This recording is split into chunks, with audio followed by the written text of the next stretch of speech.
Congressman O'Rourke, what we've just been discussing and talking about is how much fundamental change to the economy is desirable and how much is actually doable. In that vein, some Democrats want a marginal individual tax rate of 70% on the very highest earners, those making more than $10 million a year. Would you support that? And if not, what would your top individual rate be? This economy has got to work for everyone. And right now we know that it isn't. And it's going to take all of us coming together to make sure that it does. Necesitamos incluir cada persona en el éxito de esta economía. Pero si queremos hacer eso, necesitamos incluir cada persona en nuestra democracia. Cada votante necesitamos la representación y cada voz necesitamos escuchar. Right now, we have a system that favors those who can pay for access and outcomes. That's how you explain an economy that is rigged to corporations and to the very wealthiest. A $2 trillion tax cut that favored corporations while they were sitting on record piles of cash, and the very wealthiest in this country at a time of historic wealth inequality. A new democracy that is revived because we returned power to the people, no PACs, no gerrymandering, automatic and same-day voter registration to bring in more voters, and a new Voting Rights Act to get rid of the barriers that are in place now. That's how we each have a voice in our democracy and make this economy work for everybody. That's time, sir. I'll give you 10 seconds to answer. If you want to answer the direct question, would you support a 70% individual marginal tax rate? Yes, no, or pass? I would support a tax rate and a tax code that is fair to everyone. Tax capital 70%? At the same rate that you tax ordinary income. Take that corporate tax rate up to 28%. You would generate the revenues you need to pay for the programs we're talking about. That's time. Thank you. Congressman O'Rourke, when you ran for Senate, you also praised a bill that would replace private insurance. This year, you're saying you're no longer sure. Can you explain why? My goal is to ensure that every American is well enough to live to their full potential because they have health care. In Laredo, Texas, I met a young man, 27 years old, told me that he'd been to a doctor once in his life. And on that visit, he was told he had diabetes, he was told he had glaucoma, and he was told untreated because he doesn't have health care, he'll be dead before the age of 40. So getting to guaranteed, high-quality, universal health care as quickly and surely as possible has to be our goal. The ability to afford your prescriptions and go to a primary care provider, the ability to see a mental health care provider. In Texas, the single largest provider of mental health care services is the county jail system today. And healthcare also has to mean that every woman can make her own decisions about her own body and has access to the care that makes that possible. Our plan says that if you're uninsured, we enroll you in Medicare. If you're insufficiently insured, you can't afford your premiums, we enroll you in Medicare. But if you're a member of a union that negotiated for a health care plan that you like because it works for you and your family, you're able to keep it. We preserve choice by making sure that everybody has health care. Time is up, Congressman, but I do want to ask a follow-up on this one. Just to be very clear, I'll give you 10 seconds. Would you replace private insurance? No, I think that choice is fundamental to our ability to get everybody cared for. Private insurance is not working for tens of millions of Americans. When you talk about the co-pays, the deductibles, the premiums, the out-of-pocket expenses, it's not working. That's right. So for those for whom it is not working, they can choose Medicare. For the culinary workers in Nevada who I listen to, who negotiated for those plans, they're able to keep them. Why? Congressman O'Rourke, how would you deal with it? Tonight in this country, you have 2.3 million of our fellow Americans behind bars. It's the largest prison population on the face of the planet. Many are there for nonviolent drug crimes, including possession of marijuana, at a time that more than half the states have legalized it or decriminalized it. And yet, despite what Purdue Pharma has done, their connection to the opioid crisis and the overdose deaths that we're seeing throughout this country, they've been able to act with complete impunity and pay no consequences, not a single night in jail. Unless there's accountability and justice, this crisis will continue. In my administration, we will hold them to account. We will make sure that they pay a price, and we will help those who've been victims of this malfeasance in this country, get them treatment and long-term care. Congresista O'Rourke, ¿qué haría usted en el primer día, si usted es presidente, sobre esta realidad que está ocurriendo? What would you do, Congressman, day one at the White House? Vamos a tratar cada persona con el respeto y dignidad que merecen como humanos. We would not turn back Valeria and her father, Oscar, we would accept them into this country and follow our own asylum laws. We would not build walls. We would not put kids in cages. In fact, we would spare no expense to reunite the families that have been separated already. Congressman, and we would not criminally prosecute any family who is fleeing violence for the repeal and of Section persecution. 1325. We would make sure. Secretary, let him finish, and I will give you his policy. But let him finish. Let him finish, please. Folks. Yes. We would not detain any family fleeing violence, in fact, fleeing the deadliest countries on the face of the planet today. We would implement a family case management program so they could be cared for in the community at a fraction of the cost. And then we would rewrite our immigration laws in our own image, free dreamers forever from any fear of deportation by making them U.S. citizens here in this country.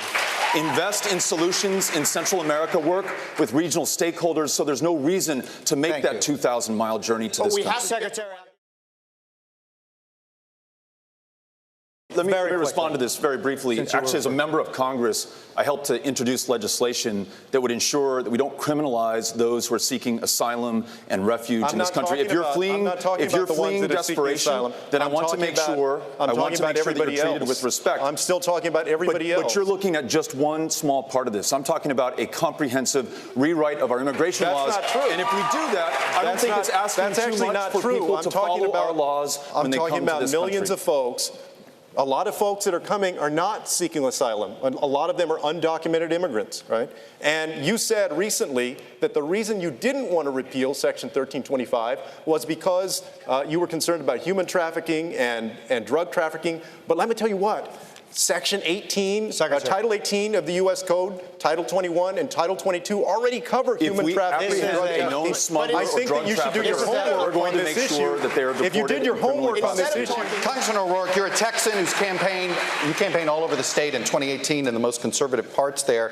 What do you tell a gun owner who may agree with you on everything else, okay, but says, you know what, the Democrats, if I vote for them in there, they're going to take my gun away?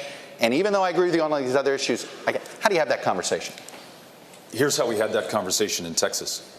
I shared with them what I learned from those students who survived the Santa Fe High School shooting. A young student named Bree, her friend Marcel, who survived another shooting, the mother of a victim who lost her life, Rhonda Hart.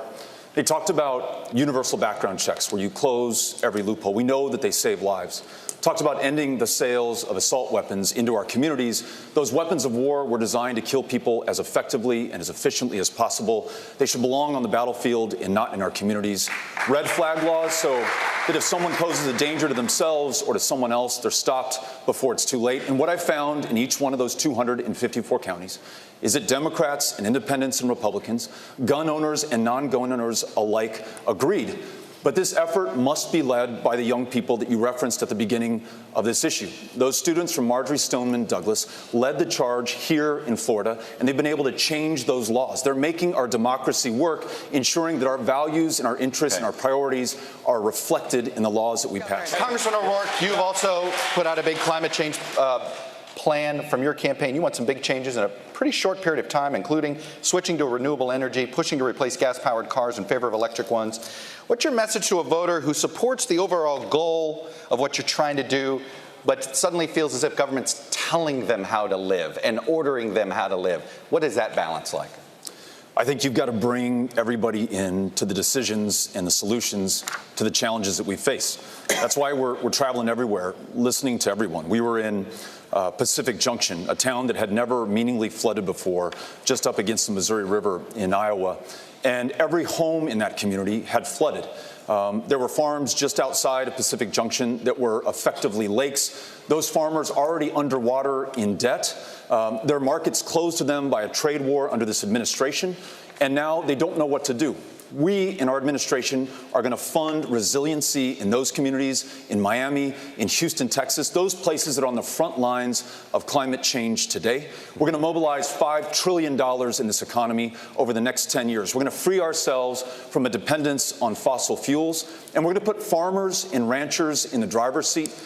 Renewable and sustainable agriculture to make sure that we capture more carbon out of the air and keep more of it in the soil. paying farmers for the environmental services that they want to provide. If all of us does all that we can, then we're going to be able to keep this planet from warming another 2 degrees Celsius and ensure that we match what this country can do and live up to our promise and our potential. Do we have a responsibility to intervene, to protect people threatened by their governments, even when atrocities do not affect American core interests? I'd like to direct that question to Congressman O'Rourke.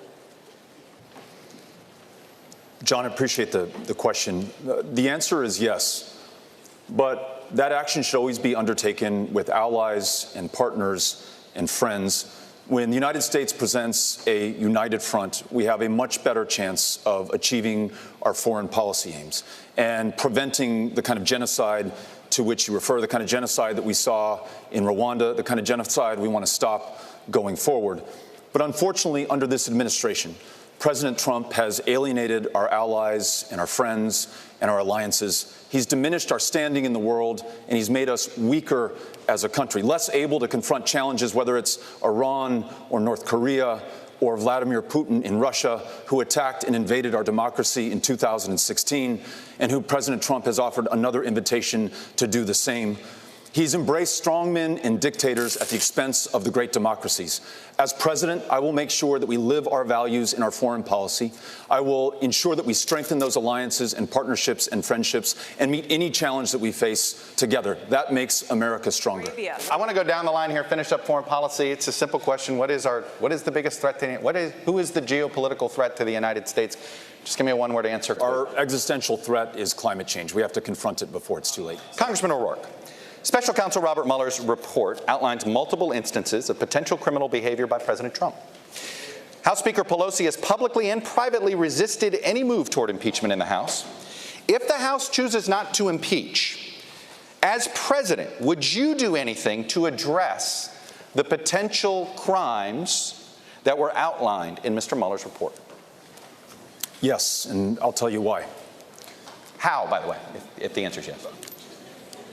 One of the most powerful pieces of art in the United States Capitol is the Trumbull painting of General George Washington resigning his commission to the Continental Congress, at the height of his power, submitting to the rule of law and the will of people. That has withstood the test of time for the last 243 years.